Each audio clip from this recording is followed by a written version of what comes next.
एक खूबसूरत गांव में एक छोटी सी नदी के किनारे एक टूटी फूटी झोंपड़ी हुआ करती थी। उस झोंपड़ी में एक गरीब और उसकी बीवी रहते थे। शोहर का नाम शरफू और उसकी बीवी का नाम उस्मा हुआ करता था। वो दोनों बहुत ही मेहनती, नेक और परहेजगार थे। शरफू दिन रात मेहनत किया करता और खेती बाड़ी करता था, और दिन को उसको जो भी कमाई हासिल होती उसमें से आधे से भी ज़्यादा हिस्सा वो मछलियों के दाने में खर्च कर देता था। एक दिन वो मछलियों को दाना दे रहा होता है कि अचानक एक मछली जल परी की शक्ल इख्तियार कर लेती है। मछली से पूछता है कि वो किस तरह एक जल परी बन गई।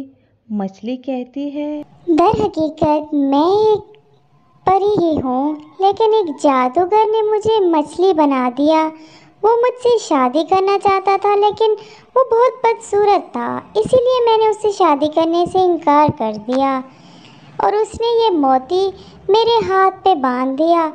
इस मोती को जब तक कोई हटाएगा नहीं, मैं दोबारा परी नहीं बन तो ये सकती। सब कैसे होगा? क्या तुम मेरी इस सिलसिले में मदद करोगे? तुम मेरे हाथ से ये मोती हटा दो तो मैं वापस परी बन जाऊंगी। शरफू जैसे ही मछली के हाथ से वो मोती उठाता है, वो एकदम से परी बन जाती है। ये सब देखकर शरफू हैरान रह जाता है।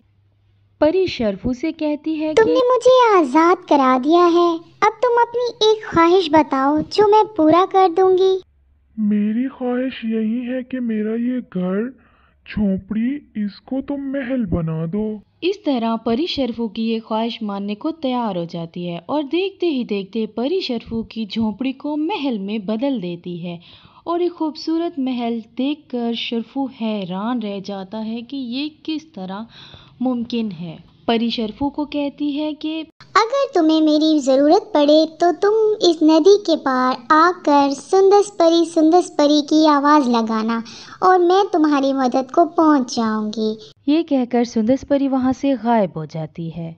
शरफू और उसकी बीवी हंसी खुशी उस महल में रह रहे होते हैं। एक दिन शरफू की बीवी उससे कहती है कि यहाँ बहुत ज़्यादा धूप आती है, तुम सुंदस परी के पास जाकर कहो कि हमें कहीं और घर बनवा दे। शरफू सुंदस परी को बुलाने नदी के किनारे पहुंच जाता है। वो आवाज़ लगाता है सुंदस परी, सुंदस परी। तो फौरन सुंदस परी नमूदार हो जाती है, और शरफू सुंदस परी को अपना सारा मसला बता देता है।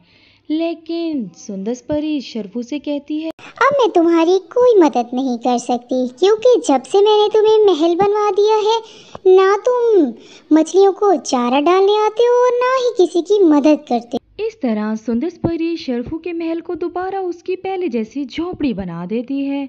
ये सब देखकर शरफू बहुत ज़्यादा रोने लगता है और सुंदस परी से माफ़िया मांगता है, लेकिन सुंदस परी वहाँ से गायब हो जाती है। तो प्यारे बच्चों, इस कहानी से हमें ये सबक मिलता है कि हमें लालच नहीं करनी चाहिए और अल्लाह ताला की नेमतों का हमेशा शुक्र अदा करना चाहिए। कहीं ऐसा ना हो कि हमसे वो नेमत भी छीन ली जाए। अगर आपको स्टोरी अच्छी लगी तो प्लीज़ मेरा चैनल सब्सक्राइब कर दें। Thank you.